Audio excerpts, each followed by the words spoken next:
ഇനി ഒരു 2 പരീക്ഷയും കൂടെ കഴിഞ്ഞാൽ ഹാവു രക്ഷപ്പെട്ടു. അതിന് രക്ഷപ്പെടാൻ മാത്രം ഇതുവരെ നിന്റെ കൈ ഞാൻ പുസ്തകമൊന്നും കണ്ടില്ലല്ലോ. എന്ന് ശരി മച്ചാനെ. ഇടാ ഡെന്നീസേ, ബുദ്ധിമാന്മാർക്ക് അധികം വായിക്കേണ്ടതില്ല, ക്ലാസ്സിൽ ശ്രദ്ധിച്ചാൽ മതി.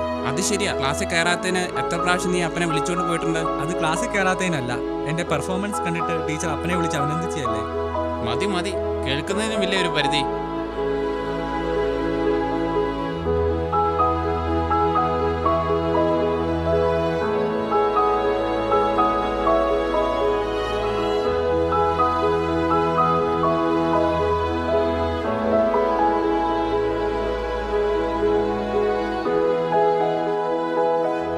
എടി അന്നെ, നീ അധികം വെയിൽ കൊള്ളരുത്, പഠിച്ചതെല്ലാം ഒരുങ്ങിപ്പോ.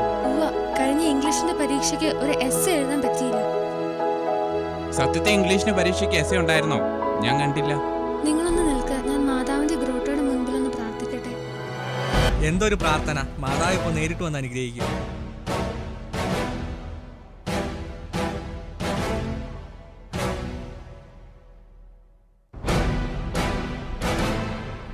എനിക്ക് എപ്പോഴും പ്രാർത്ഥിക്കുന്നതും കൊന്തയില്ലെന്നും അലർജിയാ. വല്ലപ്പോഴും പള്ളി പോയാ പോരെ? പ്രാർത്ഥന കൊണ്ടല്ലാതെ രക്ഷപ്പെടില്ല മക്കളെ. ഓ, നീ എപ്പോഴും പ്രാർത്ഥിച്ചോണ്ടിരിക്കാൻ.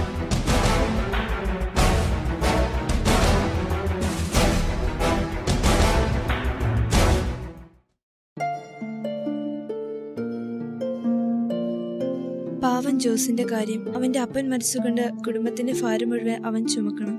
അനുജത്തിമാരുടെ അമ്മയുടെയും കുടുംബക്കാരെയും മുഴുവൻ ശ്രദ്ധിക്കേണ്ടതുകൊണ്ട് അവനിനി സ്കൂളിൽ വരുവാനോ പഠിക്കാൻ പറ്റുമോ എന്നും തോന്നുന്നില്ല. അല്ലെങ്കിലും പഠിച്ചിട്ട് എന്താ പ്രയോജനം? അവന്റെ അപ്പൻ മരിച്ചതുകൊണ്ട് അവൻ രക്ഷപ്പെട്ടു. എന്റെ അപ്പൻ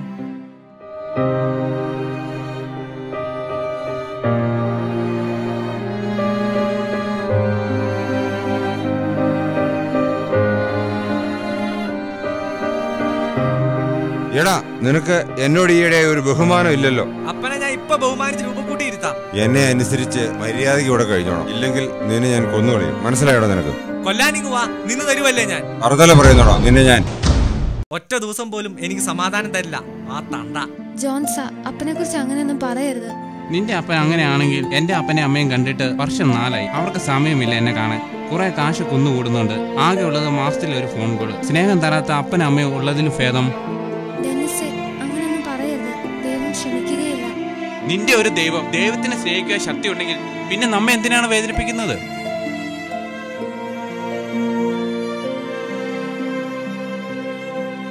നിങ്ങൾ ദൈവത്തോട് പ്രാർത്ഥിക്കുക, വിഷമമെല്ലാം ദൈവം മാറ്റി തരും. ദൈവം ഇപ്പൊ പ്രാർത്ഥന കേൾക്കാൻ കാത്തിരിക്കുമല്ലേ. കുടുംബത്തിൽ സമാധാനമില്ലാതെ ഞാൻ ഇനി പ്രാർത്ഥിക്കില്ല. അങ്ങനെയൊന്നുമില്ല, അതൊക്കെ ചുമ്മാ പറയുന്നതല്ലേ ഓരോരുത്തർ. പിന്നെ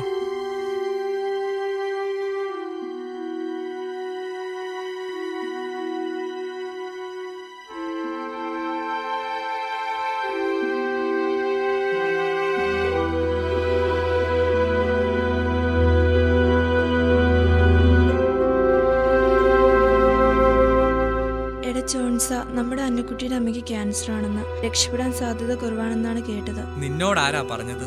എന്റെ അമ്മ ആശുപത്രിയിൽ പോയി കണ്ടിട്ട് പറഞ്ഞതാണ്. പാവം അന്നക്കുട്ടി, അവൾക്ക് അമ്മ എന്ന് പറഞ്ഞാൽ ജീവനാണ്.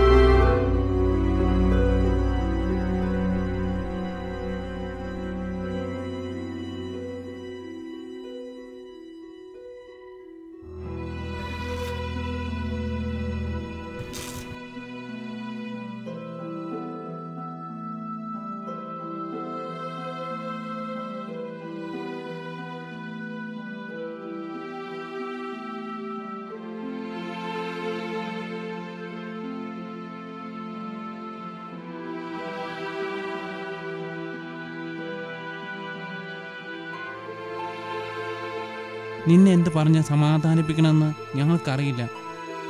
ദൈവം എങ്ങനെ പരീക്ഷിക്കാൻ? ഞങ്ങൾ എന്ത് തെറ്റാണ് ചെയ്തത്? നമുക്ക് ഏതെങ്കിലും ഒരു നല്ല ഡോക്ടറിനെ കാണിച്ചാലോ? ഇല്ല, ഒത്തിരി ഡോക്ടർമാരെ കാണിച്ചു, എല്ലാവരും ഉപേക്ഷിച്ചു. ദൈവം എന്റെ അമ്മയെ സുഖപ്പെടുത്തും. ഇനിയെങ്കിലും നിന്റെ പ്രാർത്ഥന നിർത്ത്. പ്രാർത്ഥിച്ചതിന് ദൈവം നൽകിയ പ്രതിഫലമായിരിക്കും നിന്റെ അമ്മയുടെ ക്യാൻസർ. ഇനിയെങ്കിലും ഒരു നല്ല ആശുപത്രിയെ കൊണ്ടുപോയി കാണിക്കാൻ നോക്ക്. ഇല്ലെങ്കിൽ ഇല്ല, ദൈവം എന്റെ അമ്മയെ സുഖപ്പെടുത്തും. നിന്റെ അമ്മ സുഖപ്പെട്ടാൽ ഞങ്ങളും നിന്നെ പോലെ ഒരു വിശ്വാസികളാകാം.